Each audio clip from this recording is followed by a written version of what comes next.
1975 সালে 25শে জুন ভারতবর্ষের প্রাক্তন প্রধানমন্ত্রী ইন্দিরা গান্ধী ভারতবর্ষে এই দিনে জরুরি অবস্থা জারি করেন। এই জরুরি অবস্থার ফলে ভারতবর্ষে প্রচুর স্বয়ংসেবক এবং সাধারণ নাগরিককে জেলবন্দি করা হয়। ভারতীয় জনতা পার্টি এই দিনটিকে কালো দিবস হিসাবে পালন করে আসছে। তারই পরিপ্রেক্ষিতে সারা ভারতবর্ষের সাথে কমলাসাগর মণ্ডলের উদ্যোগে গোকুলনগর রাস্তার মাথায় আগরতলা বিশালগড় সড়কে বিজেপি সকল কার্যকর্তাগণ হাতে প্লে কার্ড নিয়ে প্রতিবাদে সামিল হন। গোকুলনগর রাস্তার মাথায় বিক্ষোভ সমাবেশে উপস্থিত ছিলেন কমলাসাগর বিধানসভার বিধায়িকা অন্তরা সরকার দেব, কমলাসাগর মণ্ডল সভাপতি কাজল সরকার সহ বিজেপির সকল কার্যকর্তাগণ।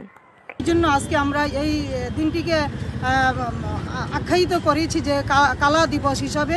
তো আজকে ভারতীয় জনতা পার্টি কমলাসাগর মণ্ডলও সারা দেশের ন্যায় আমরাও আজকে এই কালা দিবস পালন করেছি কমলাসাগর মণ্ডলের প্রত্যেকটা কার্যকর্তাকে একসাথে নিয়ে।